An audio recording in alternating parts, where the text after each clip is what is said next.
Hey everyone, and welcome to the special episode of A Plus Wrestling here on this very, very awkward and strange Friday evening. SmackDown has just ended. WWE is being WWE. Nothing new, but it is newsworthy. We're your hosts. I'm Boris, and I am joined by Matt. Yes, a Black Friday, a Vendredi Noir I'm not sure. I'm not good with gender and such. Anyway, Boris, lots of firings, lots of releases in WWE tonight. That's a sad one. We thought we would hop onto the microphone, talk about some of these performers, talk about what's next on this nice, chill Friday evening, which is not so chill for these talented performers who have been cut, let go. Man, it is interesting watching like fans on the internet react to capitalism. You know what I mean? Like this is kind of par for the course with a billion-dollar company, but it also, on the other hand, is gross and disgusting when a company who cleared so many millions of dollars just last weekend or 2 weekends ago at WrestleMania is just firing talented people left and right. So it's working for a place like WWE is a double-edged sword. Right, and so let's talk about that first, right? So here's the thing, here's the deal. It is literally 11:06 p.m. here on Friday, May the 2nd, and this is at least round one of hopefully only round one of a special that we're doing here. This is something that we've been wanting to do for a long time. When there's breaking news, just jump on and talk about it. People... For some reason, Matt, give a shit about what we think about stuff, and we really do appreciate all of you for that. So here's what we're going to do. Let's talk a little bit about the releases, the optics, what's next, the highs and the lows, because there are highs. Right? There are sometimes getting let go is a blessing in disguise, and we're going to talk about that. Then we're going to go through the list, and the reason why we're going to do that at the very end is because, again, news is coming out. SmackDown has just ended. We might be getting more confirmations now that the show is done. WWE was very careful about releasing names during the SmackDown broadcast for obvious reasons. But hopefully the list is complete. SRS, Sean Ross Sapp has already said that there might be more NXT releases, but a lot of these releases are coming from the NXT side and the women's side. But we're going to talk about that at the end. Yeah. Especially the optics, but again, Matt, you said it right off the top. It's kind of like the real-time burning of capitalism and people realizing what capitalism actually means, which is very interesting to actually see the reactions. Like a lot of the reactions, number one, Matt, you've been a wrestling fan for most of your life. You're 38, right? 37, 38-ish. Turned 38 this year, yes, indeed. Wow. I know, right? I'm turning 40 this year, currently 39. Oh. I watched wrestling, again, as we talked about on A Plus earlier today, since the build-up to WrestleMania 5. Y'all can do the math on that one. I've been watching wrestling for most of my life.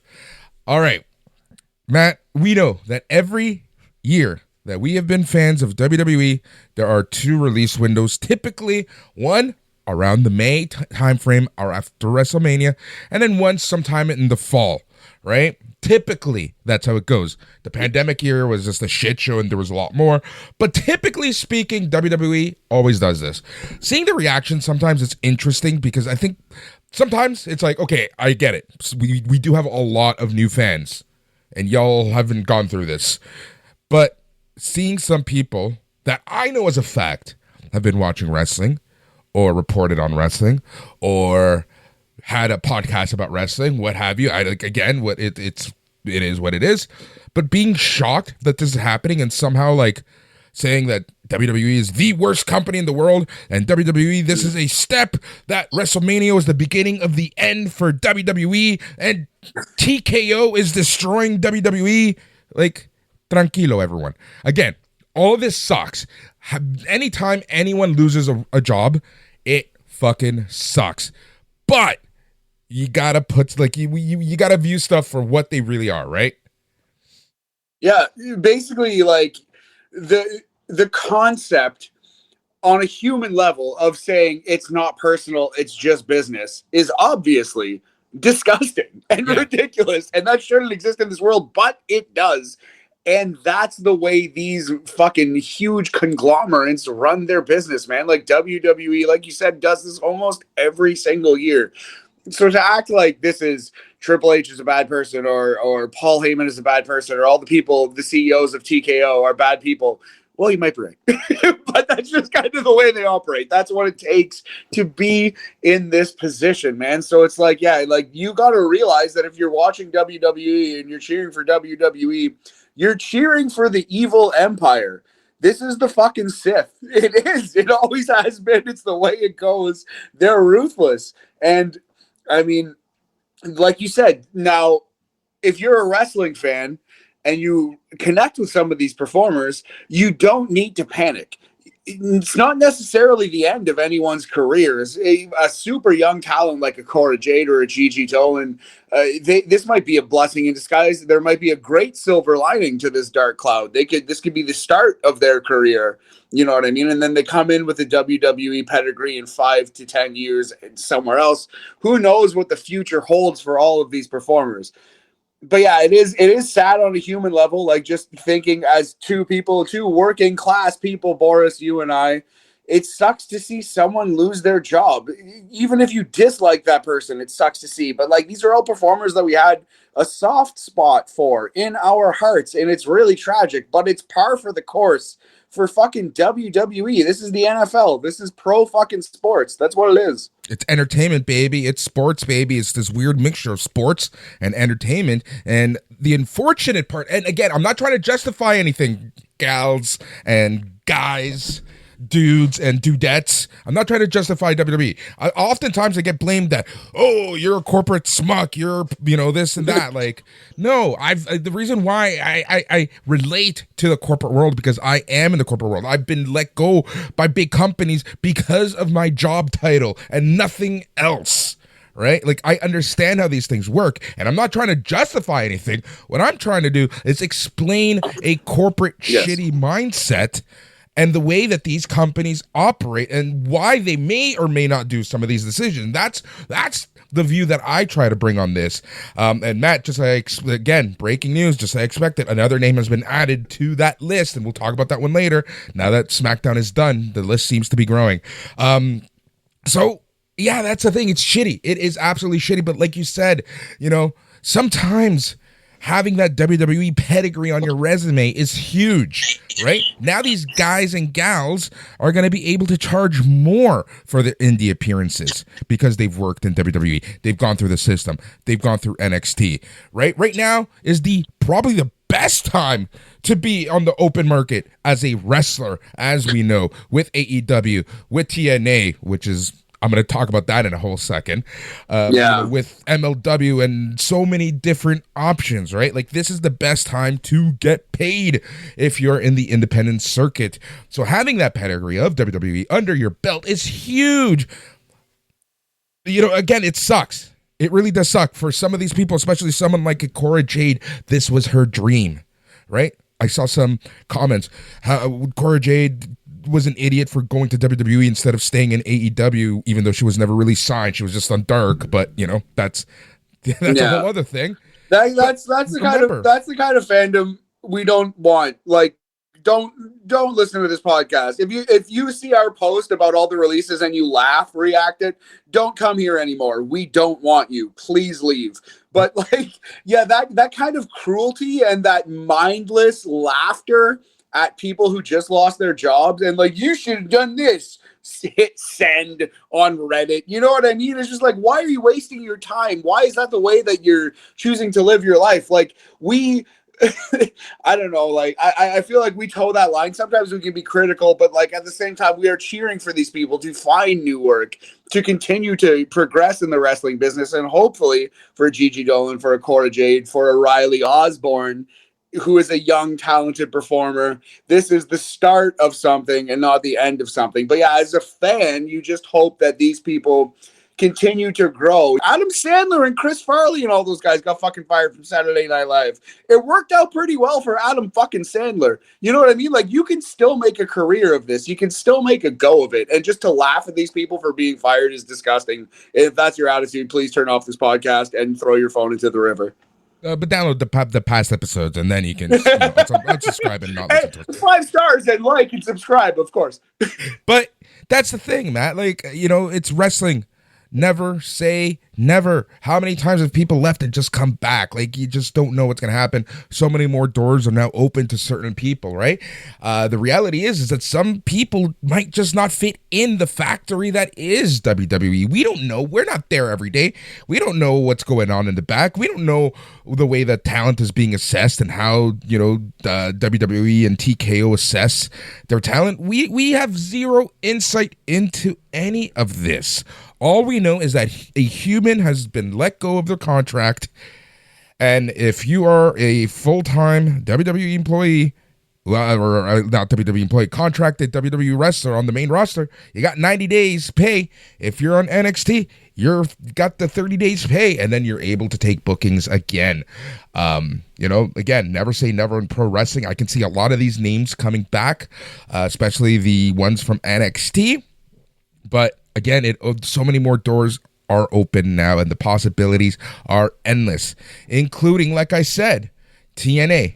Now, here's the interesting part about the TNA, Matt, and this is kind of where I'm like, sometimes this is where I'm very cynical about corporations and things like this. Yeah. Like, I don't want to turn this into a full-blown conspiracy, but here's the thing, right? What if some of these people, like a Gigi Dolan, Priscilla Kelly, goes to TNA, and then we're just going to continue seeing her on WWE TV because, well, there's that partnership that happens, right? Like, there's that back door in to WWE now, right? Like, that's the thing. It sucks, but like I mentioned, so many more doors and opportunities are open for these people. And the reason why I didn't want to open Pandora's box about TNA is because, we don't know how much these companies pay, but you know what? If they, I think it's, you know what I mean? Yes, you're exactly right. I think it is safe to assume that you would probably, just as a run-of-the-mill roster member, just as someone who has a job being a wrestler, losing a lot on TV on TNA, you would seem to think that you'd make a lot less money than being signed for WWE. Like, even if it was just NXT, quote unquote, you'd think you'd make less money in TNA than you would in NXT, certainly in the main roster of WWE. It does feel like a way to demote people, maybe without actually demoting them, with like to lower their salaries without actually you know what I mean, actually going through a formal process to do so. And that way it's a little scummy, but also it keeps their foot in the door. If you are a Riley Osborne who thinks you have more to offer, you know what I mean? Like, maybe that's not the worst idea to go to TNA, but you're right. That is kind of a scummy backdoor way to keep people in your control without paying them what they deserve. Yeah, exactly. That's my point there, right? And we've seen success stories of people who left WWE, were pissed off beyond belief, and then made their way back in. And I'm looking at you, Chelsea Green, right? Like, people, we don't, like, unless you've been through this, and we haven't, right? You don't know the mindset of these people. You don't know what these people are thinking of, especially when you are on a visa and things like that, right? Like, it's a very difficult situation. A lot of times their initial reaction that you see on the internet isn't actually how they feel. But for the most part, I know right now there's a bunch of these names that are partying together and just fucking having a blast and drinking, while putting out their email addresses to get booked in 30 days. So again, like, the power to all these people. I wish these people the best in everything that happens. There's a lot of these people on the list that, Matt, I'm going to be following their careers because, well, they're fucking talented people. And who knows how many are going to eventually find their way back to WWE. Exactly. And let's hope that this is it's the closing of the door, but hopefully also the opening of the window. And with that, Boris, I think we should get into some of these names and keep an eye on if anything comes out while we're doing this podcast. But I wanted to start with one. I think the biggest name, in terms of what he accomplished in WWE at least, is probably Braun Strowman, a former Universal Champion. He already was released one time during the pandemic in WWE because presumably his contract was so fat. And I think he came back with less of a fat ticket on the contract, and yet he is gone again. That one surprised me. How do you feel about Braun Strowman being released? This one surprises me, and it doesn't, right? Like, he's one of those big guys who just hasn't been able to get the break. He's got the talent, he's got the mic work, he's got the pops, he's got the reactions, but there's just something that there's a lost connection somewhere, a wire that's just not working somewhere between whether it's the audience and Braun or WWE management and Braun. I don't know. But here's the thing: at the end of the day, Braun's gonna have to control his narrative a little more. See what I did there, my friend? I see exactly what you did there. Yeah, Braun's the kind of guy, hasn't he spoken out against Tony Khan and AEW? Like, his wrestling career might be over. Yeah, that's the thing, right? He's poked fun at a lot of AEW wrestlers. He's said some weird stuff about independent wrestling in general.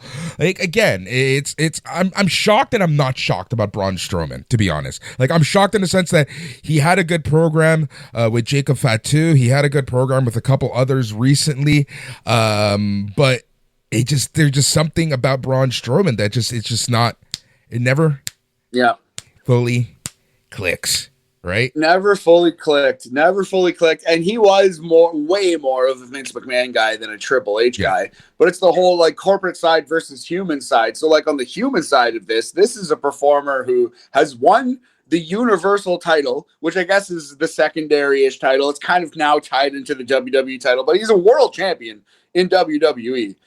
He risked his life. He risked his body numerous times in the Braun Strowman. In the Bronson Reed feud, risked his body numerous times. In the Jacob Fatu feud, just recently getting that man ready for WrestleMania, risked his body numerous times. On the human side, it's kind of crazy and shocking. On the corporate side, it's like he's getting older. He's already won the title. He's already put the next big scary monster over. What really is there left for him to do?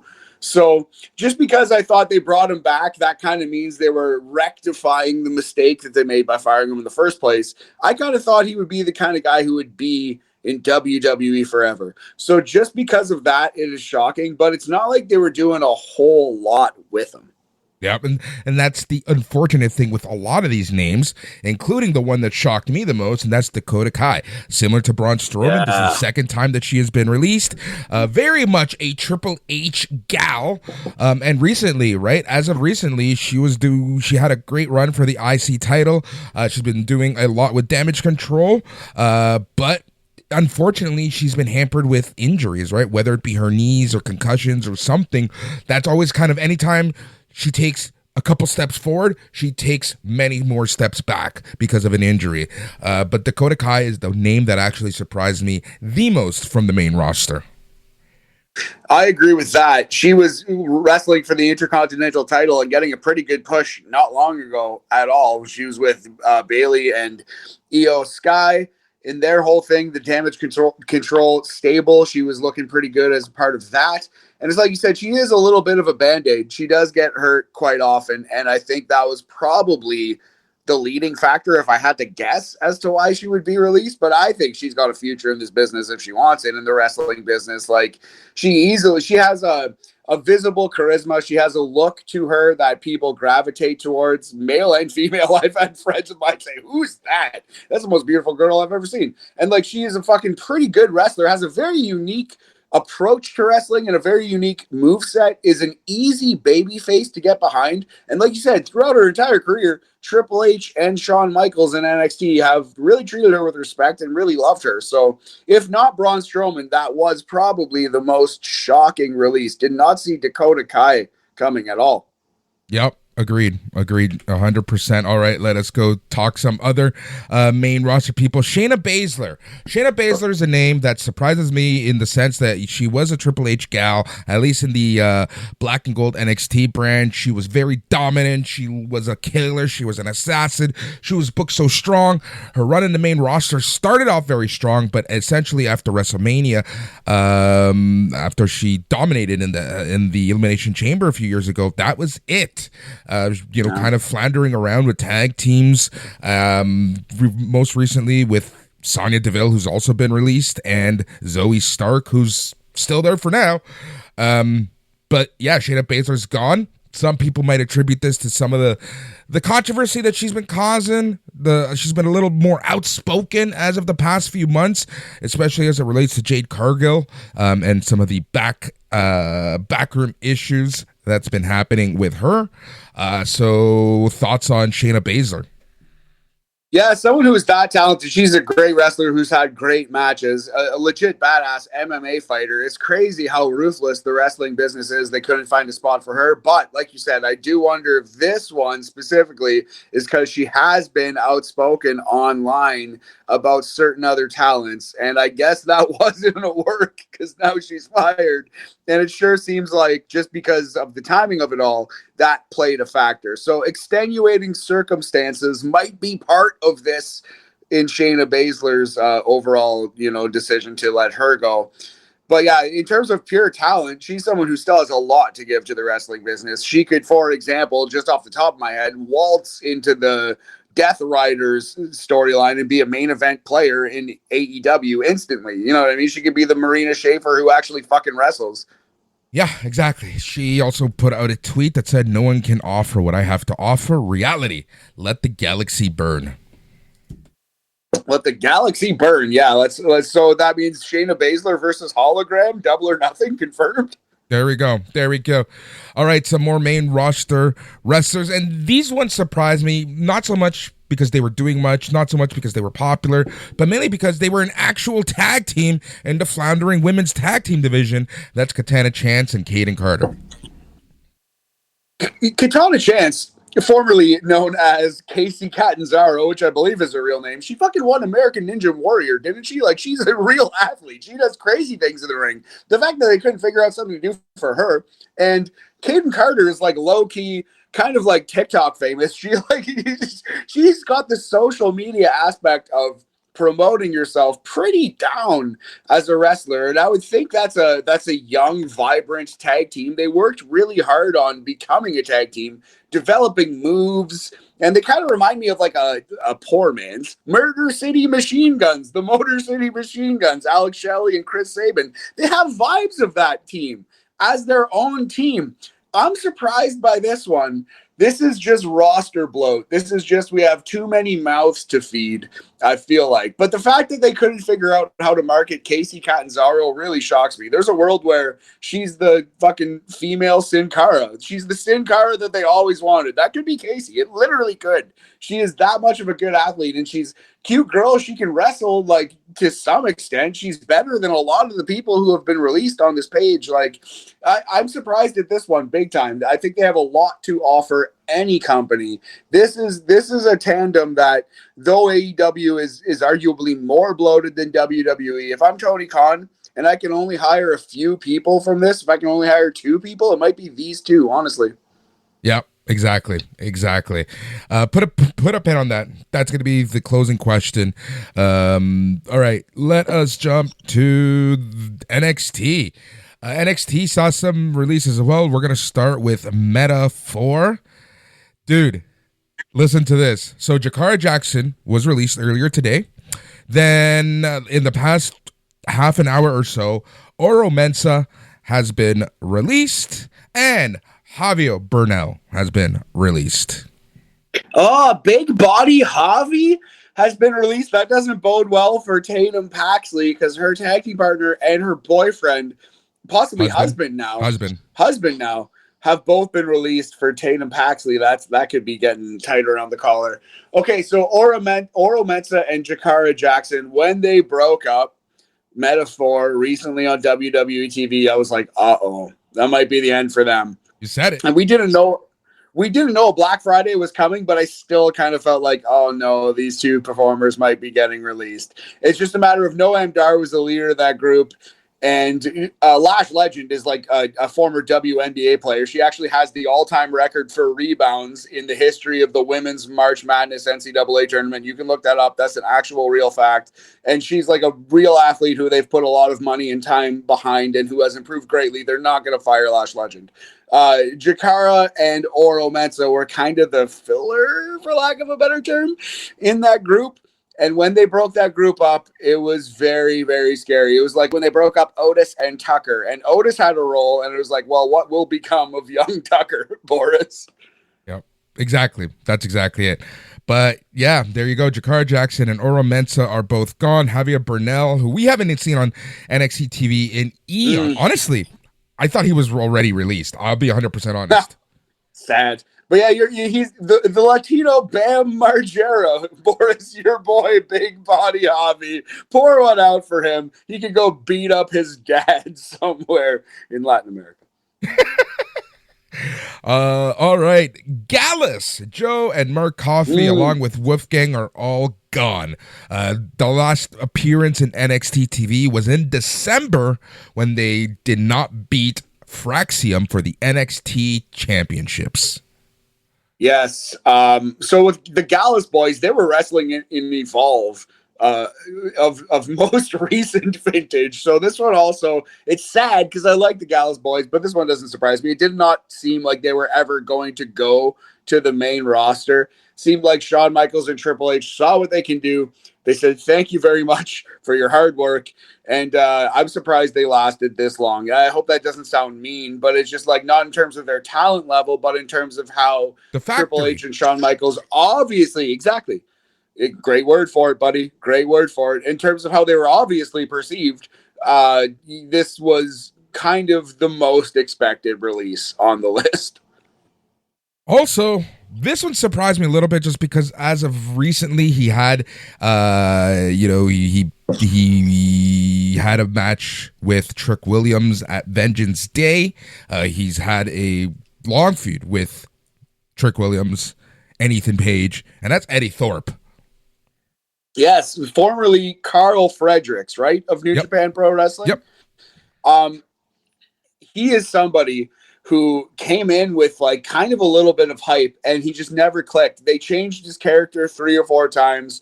He's a guy who has a lot of talent, but just never clicked.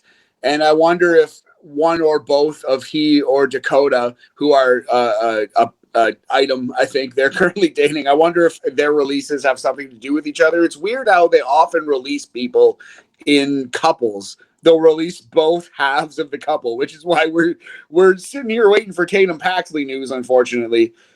But yeah, so with that particular performer, I feel like he did kind of hit a ceiling. Do you think Eddie Thorpe realistically would have been pushed to like an intercontinental championship level even in WWE? Like, I don't know if that he was ever going to get that chance. So it kind of feels like it's shit or get off the pod. He was maybe going to have a few speed matches. Like, and I don't mean this in a bad way. I just see this in the system that is WWE.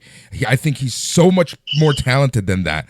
But just the way that he's been perceived in WWE and the way that the fans perceive him, I just did not see a huge future for the guy in WWE today. Exactly. His first character was MDMA Tatanka, which could have maybe worked, but they did not give that a chance. And then his character became Whiny Guy, and Whiny Guy did not get over, and now he is unemployed. So I don't think it's his fault necessarily. I think old Carl Fredericks, old Eddie Thorpe was dealt a bad hand, honestly. Yep. Agreed. Right. And that's a name that I can see going to TNA, to be honest. Yeah. Along with Dakota Kai. Yes, let's talk about we talked about Dakota Kai. But yeah, that her future, I think, lies in AEW as well. She's another one who Tony Khan actually could sign and use. Mm-hmm. All right. The next 2 names are 2 names that really surprised me just because of how much they've been used in NXT recently. And we're going to start with Gigi Dolan. She was having a very, very successful run with Tatum Paxley once again, which is why we think Tatum Paxley is like just... I bet you she's like George Costanza in that episode, just avoiding her phone. Believe it or not. Tatum is not home. Please leave a message at the beep. It would be like an MCR song. It would be like, well, I know that Tatum is not home, so leave a message at the beep. I'm going to do the whole song. No, I won't. Don't worry. Yes. Okay. So to actually discuss the people who were released. Her tag Gigi team Dolan. partner, Gigi Dolan.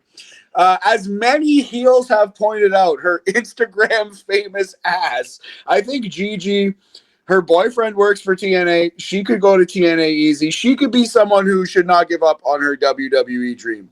I think with Gigi and the next person you're going to talk about, my read on it is exactly the same. They have a lot of physical charisma. They have a good look. They're a decent but not great promo. They're young and they're learning. Unfortunately, they've spent so much time in NXT. It's time to call them up. And it feels like the hires up do not think that they're WWE level in the ring. It seems like there's a certain level that every pro wrestler, even Logan Paul, even Pat McAfee, but less so him because he's an announcer, but every pro wrestler in WWE has a certain baseline, a certain level of work.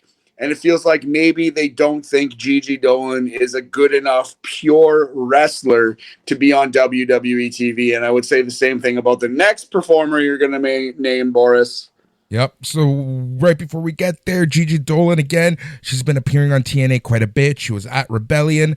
She was at Stand and Deliver. She even won the tag team match with Tatum Paxley at Stand and Deliver.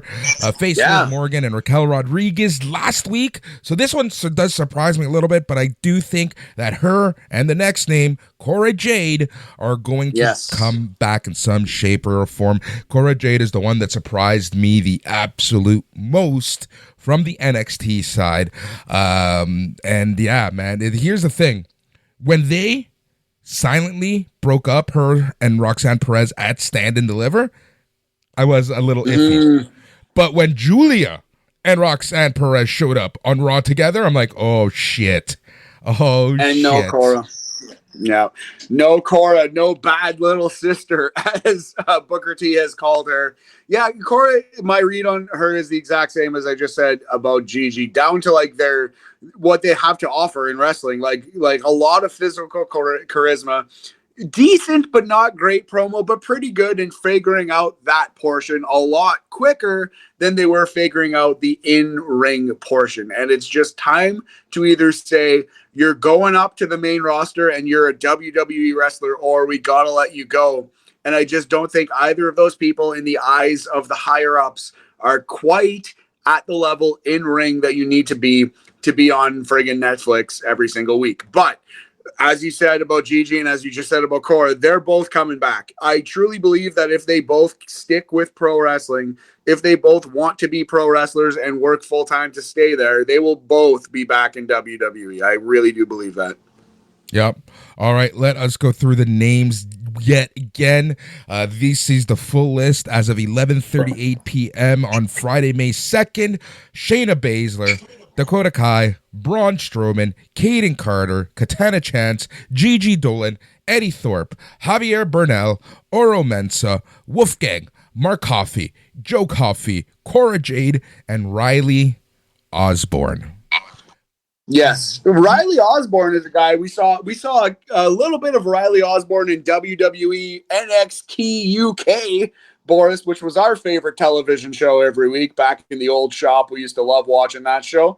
And I liked Riley Osborne then, this weird gimmick that has since evolved into something I don't quite understand or like. But Riley Osborne was all right. He reminds me a little bit of Nathan Fraser, not quite as flashy, but he's still a very athletic, very good wrestler. And he does have a little bit of personality. It feels like he was just kind of showing his chops. He was kind of trying to get some jokes in there and kind of trying to be more of a personality. And I feel like he's another one who could easily be back in WWE in 5 to 10 years if he sticks with this thing. Yep, exactly, man. Yeah, it sucks. Again, it really does suck. But there are so many doors that are possibly opening for all of these talented individuals. Again, I do understand for a lot of these people and for a lot of our generation and for the next few years, right? WWE is the dream destination. That is where you want to go for the most part, right?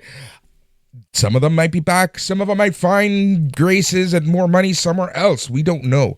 But I really do hope for the best for everyone. And again, it really fucking sucks. It just absolutely sucks that people have to lose their job. But, sometimes the way that the corporation evaluates talent isn't the way that fans evaluate talent. Yeah, a lot of again, WWE is the big kahuna. It is Walmart, it is McDonald's. And to some extent, all of these employees, all of them from the top down, are numbers on a spreadsheet. And they have a lot of people coming in. There's a lot of talent turnover. They have Evolve now. They have like all the NIL signings. They have NXT as a revolving door, and so many talented people have been called up. There's only so many spots, you know, the too many mouths to feed in a company like this.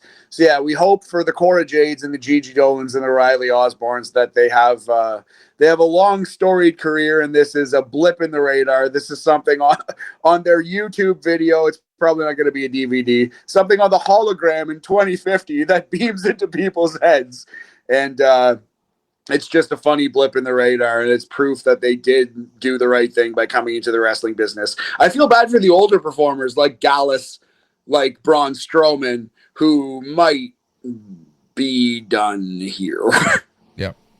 Yep. Agreed. I agree with you. Something that we did talk at the top, right, is in terms of it sucks being released.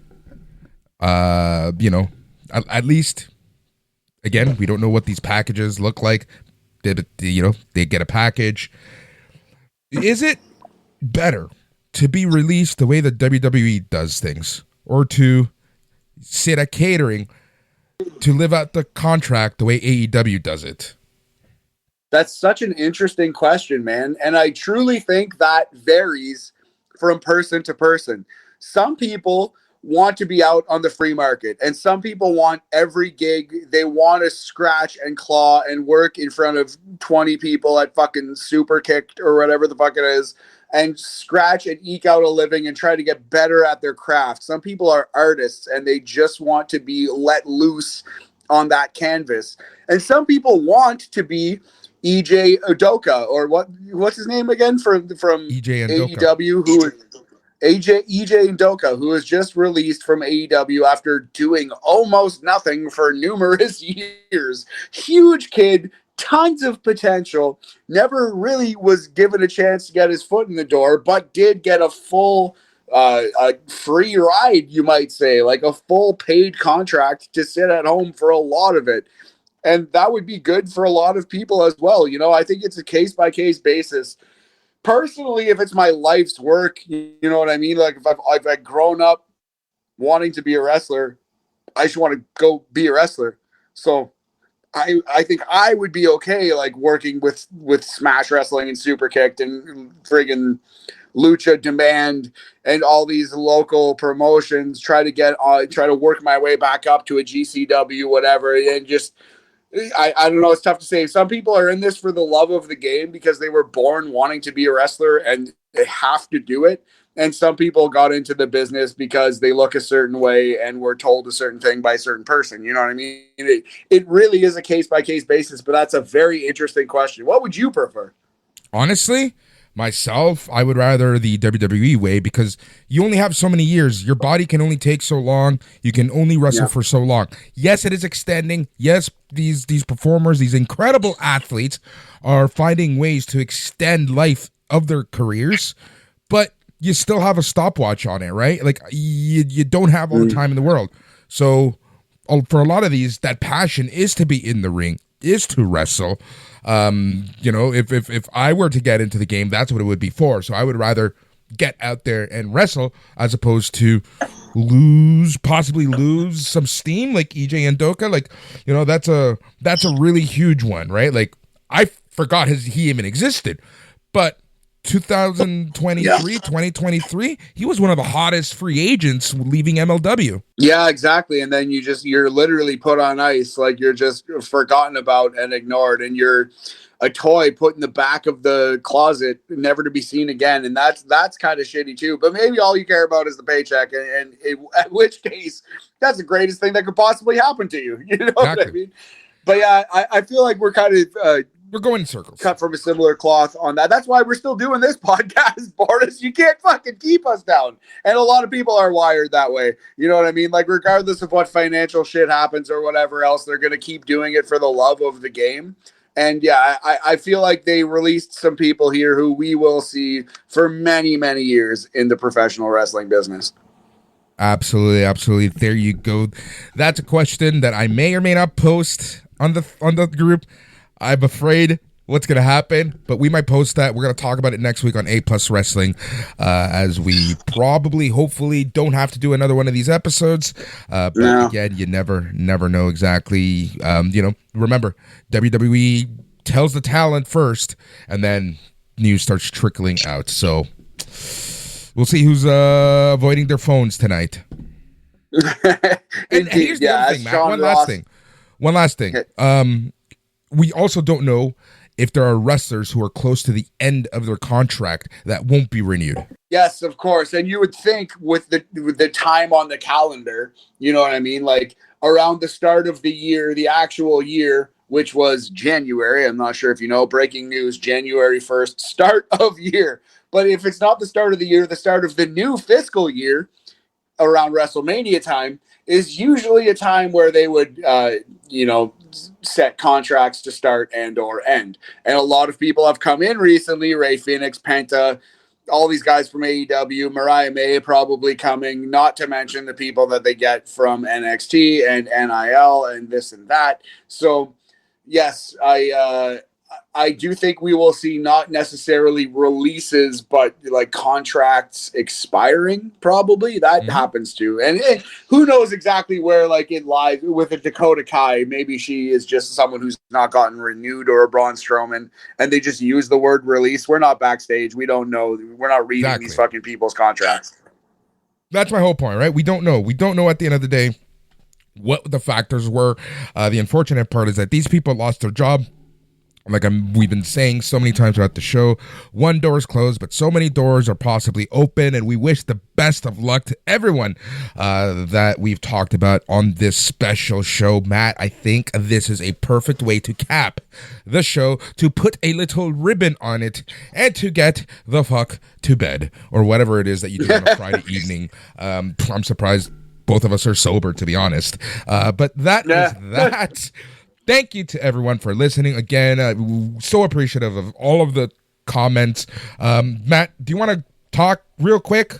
Some comments that we have? Yeah, let's read a little bit of feedback about this, because we did have a pretty good thread on the old Facebook machine. We can quickly run through some comments. And yeah, like you said, hopefully we don't have to do a part 2 of this show. All right. So again, the best way to be part of the conversation is by going to the Facebook group, by going to facebook.com and searching for A Plus Productions. That's plus the actual symbol. That's facebook.com and searching for A Plus Productions. All right, Blaine, gotta start with the Blaine comment. We love you, Blaine. He's my BFF. He's your BFF. No, we really love it. How much he participates.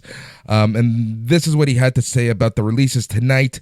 Shayna did herself no favors with her comments before Mania, but kind of surprised at Dakota.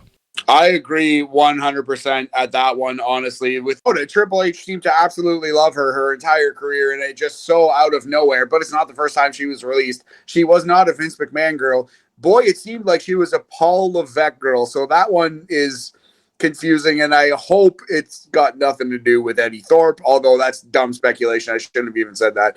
But yeah, I wonder what's going on there. She's got a bright future if she wants to continue in the wrestling business. Gary Chan says, I'm disappointed to see Dakota Kai and Shayna Baszler go. With Dakota, there were hints of something brewing. She hasn't been around EO recently, and she posted about not wrestling and that she wasn't injured. Too bad. Damage Control had run its course. With Shayna, there were rumors about heat between her and Jade Cargill preceding Cargill's hiatus. If any of that was true, well, it's not surprising they might drop Shayna. Yep, I guess so. That kind of seems to be the consensus. That's definitely like the logical conclusion to draw, right? Yeah. Again, we're not there. We're fans who get way too into this stuff. but we love speculating. We love talking about it. All right. Danny Kavernick said, talent cut day is never fun, but it's unfortunately part of the business. Just like in pro sports during the offseason, you'll see players you love either get traded or not re-signed. It's just a little more cruel in pro wrestling because there's no such thing as an offseason. That's true. That's a great point. It comes out of nowhere and hits very hard when you're expecting, like, oh, I wonder when Dakota Kai is going to be on TV next. Like, I wonder when she's going to have a match. Like, I would love to see her with Liv Morgan. I'd love to hope she's fired. You know what I mean? Like that. The lack of an off season does make these roster changes hit a little harder. Yep. Justin Dawes said this company tries to sell tickets to SummerSlam for $40K and cuts talent so quickly. Capitalism. Yeah, exactly. It's a great point. It's a disgusting system, and that's the world we live in. But yeah, it's so true. Like, fuck, these they made so much money over WrestleMania, and they're firing these people who risk their lives for them. Like, that is tough and cold and in many ways disgusting. But it's par for the course. It's the world we live in. It's WWE. It is the evil empire. They are the Yankees. They are the NFL. This is the way it works. Yep. All right. Shane McDonald said Cora Jade, big shock as there was huge potential there. Not surprised about any of the others, though. Yes. Yeah. I'm surprised about some of the others, but I know what he's saying. Cora Jade is she's, again, it's just she has everything but the in-ring pedigree, to use that word again, buddy. And that's like, you got to be fundamentally sound at the job. You have to be at a certain level. You know what I mean? There aren't no friggin' Kelly Kellys in there anymore. There are no 1995, not even 95. There are no 2007 Hacksaw Jim Duggins anymore. You know, like, you have to be actually a fucking really good wrestler to be in WWE nowadays. Jake Eleanor said, I wonder if Punk will speak up about his close friend Cora being released. He used to speak up about these kind of things. Sure. I love the backhanded comment at the very end there. It's like, I feel you. Yeah, well, that's fun. That's a yellow card, sassy. Jake. You get a yellow card on that one. You're getting a yellow on that one. I love you, Jake. We're giving Jake a yellow card. That's a little offside, a little bit offside. I don't think we need to insult CM Punk in all of this, but he's got a point. He's not wrong. We're not red guarding him yet. He's not wrong. Yeah, he's not wrong, but a little offside. All right. Kirk Havlin says, but Cara Jackson. Oh, hold on. Got to read his full comment. I think there's a correlation between the Kai and Jade releases, as they both have seen programs with them mid-stop flat because of being injury prone. And then he continues, but Jakara Jackson being released while Lash Legend is still employed is a head scratcher for me. Well, we said our piece about Lash Legend. It seems like they put a lot more effort into Lash than Jakara. Lash Legend is a legitimate female basketball superstar who is like a real player in that world. She made the WNBA. She wasn't a WNBA superstar, but she was absolutely a college superstar, and she's got the look they want. She's huge. She has improved greatly in the ring. I think we're at the point, and this is crazy to say based on where they were a year ago even, but I think Lash Legend is a much better wrestler than Jakara in terms of pure in-ring fundamentals, understanding where to be, what to do, how to take bumps, how to send offense out, and how to look the part, look menacing. I think Lash Legend has really improved and kind of blown her partner out of the water, and that's why Lash is still here. Yep, and again, we saw, we were probably the most down and negative on Lash Legend for the longest time at the beginning of NXT 2.0. And please understand, it's not because we were biased. It's not because I disliked this person. I was cheering for her, but it's because she was horrible. You could visibly see it. She was fucking bad. She was the worst wrestler on television for a long time. And then they actually did figure it out. And she is doing a much better job. That's a fact. Go and fucking watch her first matches and watch her now and tell me I'm wrong. She has improved drastically, visibly. I will fight anyone with my fists who disagree. I'll get 20 rebounds on you. He will send one gorilla after you. I will send 100 men after you. Oh, right. Just doing one quick check here on the Twitter machine. All right. There have been no more releases. Right now, it is 11:55 p.m. Again, we hope that this is the only special that we have to do. But if we do get more names, we'll do another special. And again, thank you so much for listening. You can be part of the conversation by going to Facebook. That's facebook.com and searching for A Plus Productions. And the best place to find all things A Plus Productions is by going to aplusproductions.com. And you have to actually spell it the plus when we do the website. So that's A Plus Productions. Please subscribe, leave a review, and thank you again so much for listening to us just talk and yammer on a beautiful, brisk Friday evening here in downtown Toronto. Matt, always a pleasure. Thanks, buddy. Yeah, I'm going to go out, go for a little walk, touch some grass, as the kids say. Thank you all for listening, and thanks for the chat, man. And again, to any performer, I doubt they're listening to this, but to any performer who got fired from WWE, real fans wish you the best. We're not doing things like this. We're not talking behind your back and making fun of you. People who do that aren't real fans, and they have more going on in their own life to be embarrassed about than you do in yours. We hope to see the Cora Jades again. We hope to see the Gigi Dolans again. And we hope to see the Braun Strowmans and the Gallases again. And if we don't, Godspeed and God bless to the older performers on this list. Yep. On behalf of the entire A Plus Productions crew, thank you so much for listening. But most importantly, stay tranquilo.